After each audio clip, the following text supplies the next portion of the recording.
High everyone good afternoon. आज के हमें ठाकुरघर থেকে ব্লগটা শুরু করলাম। আজকে হলো মঙ্গলবার। Welcome back to my channel নিপার ঘর সংসার আরেকটি ব্লগে তোমাদের অনেক অনেক স্বাগত। আশা করি যে যেখানে আছো ভালো আছো সুস্থ আছো। এটা স্কিপ না করে পুরো ভিডিওটা দেখবে। যারা আমার ভিডিও রোজ দেখো তাদেরকে অসংখ্য ধন্যবাদ, আর যারা প্রথম দেখছো তাদেরকেও ধন্যবাদ। তো আজকে আমি 12টার পর ঠাকুর ঘরে এসেছি। সকালের খাবার দাবার সবাইকে দিয়ে তারপরে স্নান করে পুজো করতে এসেছি। পুজোটা আমার কমপ্লিট হয়ে গেছে। অম্বুবাচীর সময় ঠাকুরকে আমদুধ দিতে হয়, সেই জন্য আজকে আমদুধ দিয়ে পুজো দিয়েছি। আর লক্ষ্মী ঠাকুরের সিংহাসনটা ঢাকা রাখা আছে, যেহেতু অম্বুবাচী ছাড়েনি। আজকে মঙ্গলবার, আজকে রাতেই ছাড়বে। আর আমার ব্লগটা এডিট করতে অনেকটাই লেট হয়ে গেল, বাড়িতে অনেক ঝামেলা চলছে, সেই জন্যই আমি এডিট করতে পারছি না। তোমরা তো সবাই জানোই আমাদের বাড়িতে সৌম্য আর শাশুড়ি এসছে। তো শাশুড়ি অসুস্থ, ওনাকে দেখাশোনা করতে হয়। সকালেও বৃষ্টি হয়েছিল, দেখো আকাশটা একদম মেঘলা, রোদও নেই, আর নিচেতে জল। তো সৌম্য তো ঠিক আমাদের মতো নর্মাল না, ওর সাথেও থাকতে হয়। আর ও খুব বিরক্ত করে, সেই জন্য মোবাইল নিয়ে বসতে পারি না, এডিট করতে পারি না। আর ভিডিও করা থাকলেও অনেকটাই লেট হয়ে যায়। শাশুড়ি ছাদে আসতে পারে না, একদমই হাঁটা চলা করতে পারে না। আমার গাছে কি কি ফল হয়েছে সেগুলো দেখবে বলছিল, সেই জন্যই কিছু জামরুল, আম যা যা হয়েছে সেগুলো উঠিয়ে নিয়ে যাচ্ছি ওনাকে দেখানোর জন্য। যারা আমার সবসময় ব্লগ দেখো তারা অবশ্যই জানো সৌম্য আমার সম্পর্কে কি হয়। আর যারা জানো না তারা অনেকেই আমাকে কমেন্টস করে এমনিতেই জিজ্ঞেস করছো সৌম্য আমার সম্পর্কে কি হয়। সৌম্য আমার দেওর হয়, আমার হাজব্যান্ডের ছোট ভাই। তো ও আমাদের মতো নর্মাল না। সৌম্যকে নিয়ে আগে যখন ব্লগ করেছিলাম তখন আমি আগের ব্লগেই বলেছি সৌম্য একটু মন্দবুদ্ধি, একটু কম বোঝে। তো ছোট থেকেই ও এরকম। দেখো একটা ঝিঙে হয়েছে, সেটাকে উঠিয়ে নিয়ে যাচ্ছি দেখানোর জন্য। তো আগেও অনেকগুলো ঝিঙে হয়েছিল, উঠিয়ে নিয়ে খাওয়া হয়েছে। তো আজকে একটাই আছে, সেটাকেই মাকে দেখাবো, সেই জন্যই উঠিয়ে নিলাম।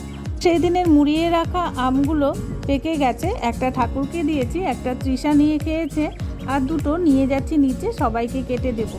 দুপুরে রান্না আমার কমপ্লিট হয়নি, এখনও বসাইনি। সকালেরটা কমপ্লিট করে সবাইকে খেতে দিয়ে তারপর গেছিলাম পুজো দিতে। এখন যদি পুজোটা না করতাম তাহলে দুপুরে রান্না কমপ্লিট করে সব কিছু পরিষ্কার করে পুজো করতে করতে আমার 3টে সাড়ে 3টে বেজে যেত। তখন আর পুজো করতে মন বসতো না, সেই জন্যই আগে পুজোটা করে নিলাম। আর কিছু ফুল নিচে ঘরে নিয়ে যাচ্ছি, নিচের ঘরে রামকৃষ্ণকে দেব বলে। এই যে দেখো গাছের আম, গাছের ফল, গাছের ঝিঙা। ধরো ধরো ধরো, গাছের আম দিয়ে পূজা দিলাম।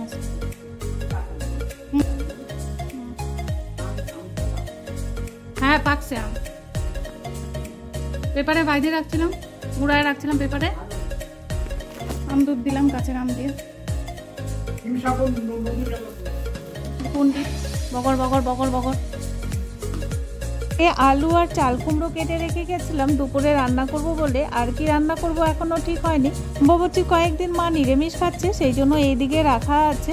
সকালে আলু টমেটো দিয়ে সবজি করেছিলাম আর ভাত করেছিলাম, আর কিছু করা হয়নি। সমু খেতে খুব ভালোবাসে এই আলু টমেটো সবজি, সেই জন্যই সকালে করার। আমি রান্না করছি, সমু বসে আছে মার পাশে, মা শুয়ে আছে। তো আমি সাউন্ডটা মিউট করে দিয়েছি, কেন কি না মাঝে মাঝে এমন কিছু কথা বলে ওঠে সমু, তোমরা শুনলে হার্ট ফেল করবে। আমাদের অভ্যাস হয়ে গেছে, সেই জন্যই সাউন্ডটা মিউট করে দেওয়া। আর সমু যতদিন থাকবে ততদিন মিউট করেই আমাকে ভিডিও করতে হবে, ভয়েস ওভার দিয়ে। মোর কিছু ভালো গুণও আছে, যেমন পেপার পড়তে পারে, অঙ্ক করতে পারে, তারপর অনেক পুরনো কথা বলতে পারে, আমাদের দেশের অনেক খবর রাখে। তো এই দিকে ও ভালো, কিন্তু মাঝে মাঝে এমন কিছু কাণ্ড ঘটিয়ে বসে, তখন আর কিছু করার থাকে না। তো আমরা জানি যে ও কীরকম, তো ও বলতে থাকে, আমরা শুনতে থাকি, আর কিচ্ছু করার নেই সেখানে। যখন অতিরিক্ত বাড়াবাড়ি করে তখন আমরা সবাই শাসনও করি ওকে, কিন্তু ও তো সেই সব কিছু বোঝে না, শাসন কোনটা আদর কোনটা সেই সব কিছু বোঝে না। ওর মতো ও বলতেই থাকে। ও জোরে জোরে পেপার পড়ে আমাদের শোনাবে। একদিন পেপার দিতে দেরি হলে ওর মাথা গরম হয়ে যায়, পেপারটা পড়ে ওদিকে ছুঁড়ে ফেলে দিল। রান্না আমার কমপ্লিট হয়ে গেছে, কিন্তু রান্নাঘর পরিষ্কার করা হয়নি। তৃষা এখনই পড়তে যাবে। পড়তে যাওয়ার আগে তৃষা আমাকে কিছু ফল টল সব রেডি করে দিয়েছিল। আজকে অম্বুবাচীর লাস্ট দিন, প্রসাদ একদিনও বানানো হয়নি। আর আমাদের মধ্যে নিয়ম আছে অম্বুবাচীর একদিন প্রসাদ খেতে হয়, সেই জন্য প্রসাদটা রান্না করতে করতে বানিয়ে নিলাম। এবার এখন যখন প্রসাদটা বানিয়েছি সমুকে একটু দিতেই হবে, না হলে আমার মাথাটা পাঠিয়ে দিবে, সেই জন্য সমুকে একটু দিয়ে ঢেকে রেখে দিব। এখন 2:30টার উপরে হয়ে গেছে, সমু আর মাকে খেতে দিয়ে দিব। আর তৃষা ওইদিকে বসে খাচ্ছে, পড়তে যাবে। তৃষা একাই আজকে টোটো ধরে চলে যাবে, আমাকে আর দিয়ে আসতে হবে না, যেহেতু সমু আর মাকে একা রেখে যাওয়া যাবে না, সেই জন্যই তৃষাকে বললাম যে একা চলে যা। আর মাসিও তো চলে যাবে, সেই জন্য মাসিকেও একটু প্রসাদ দিয়ে দিচ্ছি। আজকে রান্না করেছিলাম কচুরমুখী আর আলু দিয়ে দম, আর করেছিলাম সোনা মুগ ডাল দিয়ে চাল কুমড়ো ঘন্ট, আর এখানে আছে ভাত। এইগুলো সব নিরামিষ, এই জন্য এইদিকে রাখা। আর এখানে তৃষা খাচ্ছে, পড়তে যাবে, একদম রেডি হয়ে গেছে। আর আমাদের জন্য করেছিলাম ইলিশ মাছ ভাপা। এইটুকুই হলো আজকে আমাদের দুপুরের মেনু, আর কিছু করা হয়নি। মো আর মাকে খেতে দিয়েছি, ওদের খাওয়া হয়ে গেলেই আমি আর মাসি খেয়ে নেব। আর তৃষা তো পড়তেই চলে গেছে, তৃষার বাবা স্কুলে আছে। দুপুরে সবার খাওয়া দাওয়ার পর একটু রেস্ট নিয়েছে, তারপর এখন বাজে বিকেল 5টার সময় আমি প্রসাদটা যে বানিয়েছিলাম সেটা সবাইকে একটু একটু করে দিয়ে দিব। শরীর বয়স হয়েছে, সন্ধ্যের পর আম দুধ কলা এইসব একসাথে খেলে যদি হজম না হয়, সেই জন্য একটু বিকেলই দিয়ে দিচ্ছি। আর এই কন্টেনারে করে গোপা বৌদির জন্য একটু নিয়ে যাব, গোপা বৌদি খেতে খুব ভালোবাসে এই প্রসাদ, সেই জন্য একটু উঠিয়ে রাখছি। গোপা বৌদির জন্য নিয়ে যাব, ওদেরকে সবাইকে দিয়ে আমি নিজে একটু খাবো, খেয়ে তারপর গোপা বৌদিকে দিয়ে আসবো।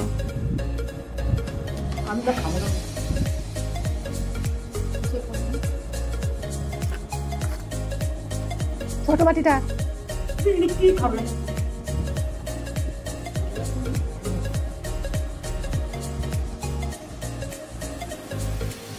আমি একটু গোপা বৌদি যাই, গোপাল একটু দিয়েছে। সবাইকে দিয়ে দেওয়ার পর এবার আমার নিজেরটা নিয়ে নেওয়ার পালা। এবার আমি একটুখানি নিয়ে নিলাম।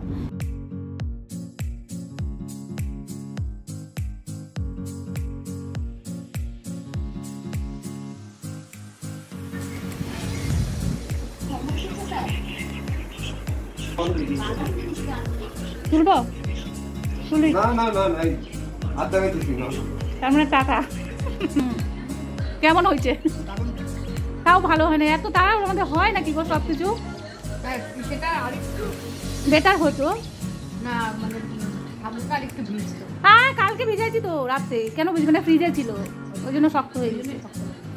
তারপরে কি হচ্ছে, এদিকে ওদেরকে খাইতে দিব, এদিকে মাসি, এদিকে সমোর কথা, আর এদিকে গুড্ডু পড়তে যাবে। এই তাড়াহুড়ার মধ্যে হয়, যা করছি তাই। তুই কি খাবি এখন? কি খাবি? কি খাবি এখন? বি করছে, তার মানে বিস্কুট দাও। আর এদিকে এই যে বাংলা সিনেমা চলছে, আজকে চিরঞ্জিতের বই রে।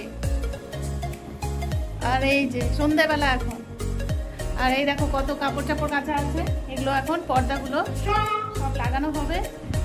এই যে আমাদের সম সুন্দরী, হ্যাঁ সম সুন্দরী বলেছে, ও ছেলে, ও মেয়ে না। না না তুই মেয়ে, মেয়ে না? না আমি ছেলে। না না তুই ছেলে না। না আমি ছেলে তো, আমি গাল ফাটাবো। বিপ্লব চ্যাটার্জি চিরঞ্জিতের সিনেমা চলছে এইদিকে। মিঠু চক্রবর্তী আছে সিনেমাতে? হ্যাঁ। আর এই যে মা তুত্তুর করে আসছে সোফাতে বসার জন্য, ধরতে হবে। এই তো বসে গেছে। হাঁটতে পারে না মা, হাঁটতে পারে না, ওই যে পা ফুলে গেছে, ওই জন্য হাঁটতে পারে না।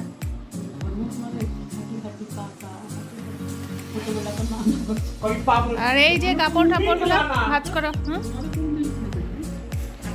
হ্যাঁ 18 ভগবান আছে, নারায়ণ পূজা করেছে। দেখ এদিকে দেখা, হাই কর হাই কর। আটা মাখাই ছিল তো? না ছিল না, তুমি বললেই হবে। তোমরা তো দেখে বুঝতেই পারছো সমু কতটা উৎপাত করে, সেই জন্য আমি সবার ভিডিও সময় মতো দেখতে পারি না, যখন টাইম পাই তখন দেখে নিই। আর নিজের ভিডিও এডিট করতে পারি না, কারণ রাত্রি 11:30-12টার সময় আর ভয়েস ওভার দিয়ে ভিডিও এডিট করতে ইচ্ছে করে না। তোমরা কেউ কিছু মনে করো না, আমি যখনই টাইম পাবো সবার ভিডিও একটু একটু করে দেখে নিব। আজকের ভিডিওটা আমি এখানেই রাখবো। তোমাদের কাছে কেমন লাগলো সমুর বকবকানি আর সমুর উৎপাত? আজকে সমুর জন্য একটা লাইক করে কমেন্টস করো, আর যারা নতুন বন্ধু দেখছো তারা অবশ্যই সাবস্ক্রাইব করে বেল নোটিফিকেশনটি অল করে রেখো, তাহলে আমার নিত্য নতুন ভিডিও ব্লগ বা রেসিপি সবার আগে তোমাদের কাছে পৌঁছে যাবে। আমি একটা খুন্তি নিয়ে ওকে শাসন করছি, কারণ ও খুব বাজে বাজে কথা বলছিল, আর এই খুন্তিটা নেওয়াতেই ও আমাকে মা দুর্গা কালী যা খুশি তাই বললো। সমুর জন্য মুড়ি মেখে দিচ্ছি। তো আজকে এখানেই রাখছি, আবারও দেখা হবে তোমাদের সাথে নেক্সট কোনো ভিডিও ব্লগ বা রেসিপির সাথে। ততক্ষণের জন্য টাটা, তোমরা ভালো থাকবে, সুস্থ থাকবে। আর আমার ভিডিও ফার্স্ট থেকে লাস্ট পর্যন্ত দেখলে তাদেরকে অসংখ্য ধন্যবাদ। পাশে থেকে